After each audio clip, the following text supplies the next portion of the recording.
শক্তিকে বানিয়েছেন তিনি আওয়ামী চেতনায় লালিত করে পুলিশ র্যাব দিয়ে জনগণের উপর ক্রমাগত অত্যাচার, নিপীড়ন, নির্যাতন, গ্রেপ্তার, কারা নির্যাতন করে যাচ্ছেন। আর পেছনে তাদের রয়েছে আরেকটি বড় শক্তি। এই শক্তির উদ্বুদ্ধ হয়েই প্রধানমন্ত্রী আহ্লাদিত, আনন্দিত আওয়ামী সরকার। আমি ওবায়দুল কাদের সাহেবের উদ্দেশ্যে বলতে চাই, বিএনপি নয়, আওয়ামী লীগ বিদেশিদের উপর ভর করে ক্ষমতায় টিকে আছে। দামি নির্বাচনের মাধ্যমে দামি সরকার গঠন করে আপনারা এখন ক্ষমতা হারানোর আতঙ্কে ভুগছেন।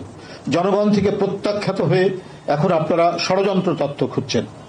উনি বলেছেন, ওবায়দুল কাদের এর মধ্যে ষড়যন্ত্র তত্ত্বের কথা বলেছেন। 7ই জানুয়ারিতে জনগণ আপনাদেরকে চূড়ান্তভাবে একেবারে যেটাকে বলা হয় মাঠ থেকে বের করানোর জন্য যে লাল কার্ড দেয় ফুটবল খেলায়, সেই লাল কার্ড রেফারির ভূমিকা জনগণ দেখেছে যে এরা ফাউল করছে একের পর এক, এবং জনগণের সাথে এদের কোনো সম্পর্ক নেই। জনগণের নির্বাচন, বৈধ নির্বাচন, সুষ্ঠু নির্বাচনের সাথে ওদের সম্পর্ক নেই। তাই জনগণ তাদেরকে লাল কার্ড দেখিয়েছে। সে একদলীয় একতরফা ভুয়া নির্বাচন ভোটাররা যায়নি। গণমাধ্যম, সামাজিক যোগাযোগ মাধ্যমে জাল ভোট ও অনিয়মের হাজারো চিত্র ভাইরাল হয়েছে। শিশুরাও দেদারসে সিল মেরেছে। আগে ভোট কেন্দ্রে গরু, ছাগল সহ চতুষ্পদ প্রাণীরা বিচরণ করলেও এবার নির্বাচনে নতুন সংযোজন হয়েছে বানর, এবং বানরের মতো আওয়ামী বাঁদররাও এমন বাদরামি করেছে যে যার নজির এখন অধিকাংশ ভাইরাল হচ্ছে ভিডিওতে এবং বিভিন্ন কি বলে যে মানে স্থির চিত্রচিত্র নানা সামাজিক যোগাযোগ মাধ্যমে।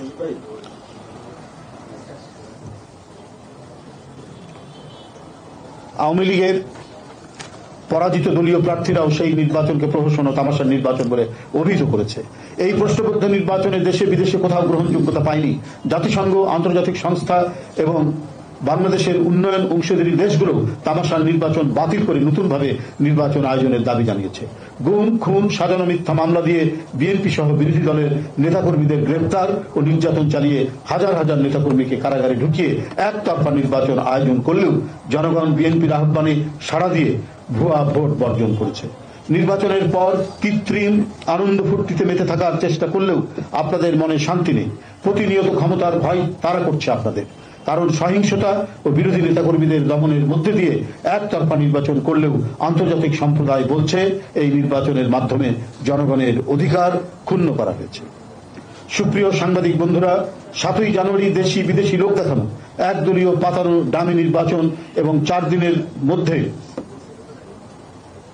বিশ্ব ইতিহাসে দ্রুততম সময়ে কলঙ্কজনক সরকার গঠনের নজিরবিহীন ঘটনার পরও শেখ হাসিনার মধ্যে ন্যূনতম গ্লানি বা অপরাধ বোধ নেই।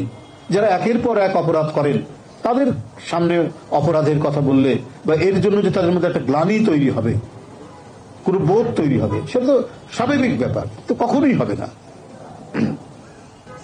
ভোট ডাকাতি, দুর্নীতি, লুণ্ঠন, অর্থ পাচার, হত্যা, গুম, খুন, অপকর্মের মহাসাগরে ডুবে থাকবে মানুষ বোধহীন, বিবেকহীন, অমানুষ হয়ে পড়ে।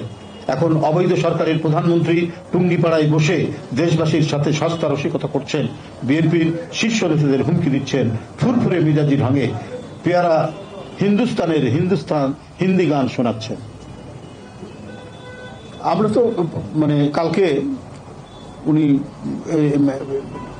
গোপালগঞ্জের মত বিনিময় সভায় এটা বলছেন, আমাদের মানে তালা ভেঙে ভিতরে ঢুকে নিয়ে যে ওই যে একটা হিন্দি গান, অতটা হিন্দি গান টান শুনি না, কি এক কামরা মে বন্ধ হয় চাবি খো গিয়া, এটা উদ্ধৃতি করছেন প্রধানমন্ত্রী।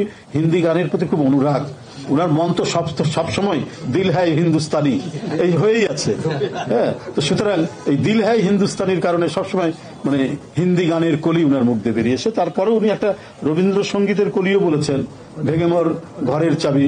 তো আমরা এটা একটা বাউল সুরে একটা গান, নিঃসন্দেহে খুব ভালো একটি গান, আমরা এটা অন্ধ সময় মানে শোনার গান।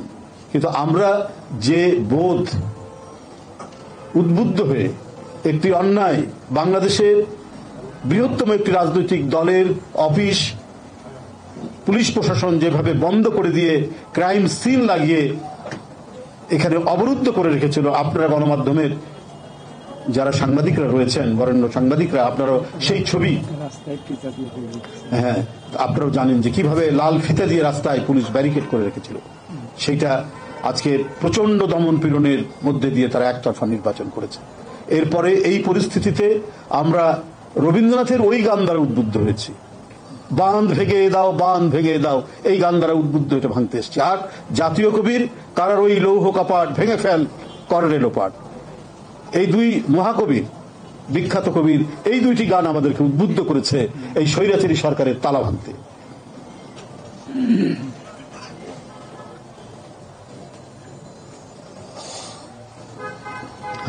নির্বাচনে ভোটের উপস্থিতি প্রদর্শনের জন্য দামিদের প্রতিযোগিতা আসর বসানোর স্বীকারোক্তিও দিয়েছেন।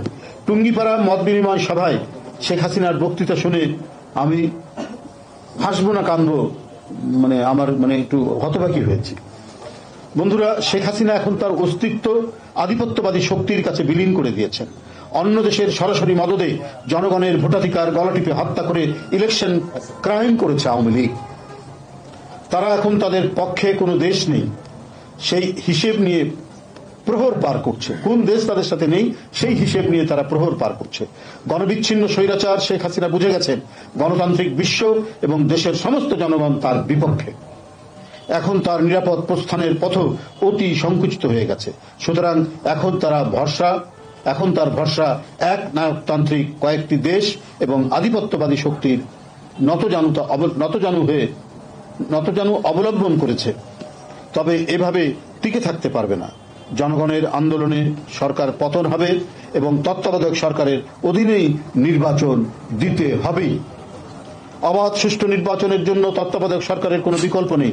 সত্যিকারের এবং গতিশীল গণতন্ত্র প্রতিষ্ঠা হচ্ছে আমাদের চলমান আন্দোলনের প্রধান লক্ষ্য।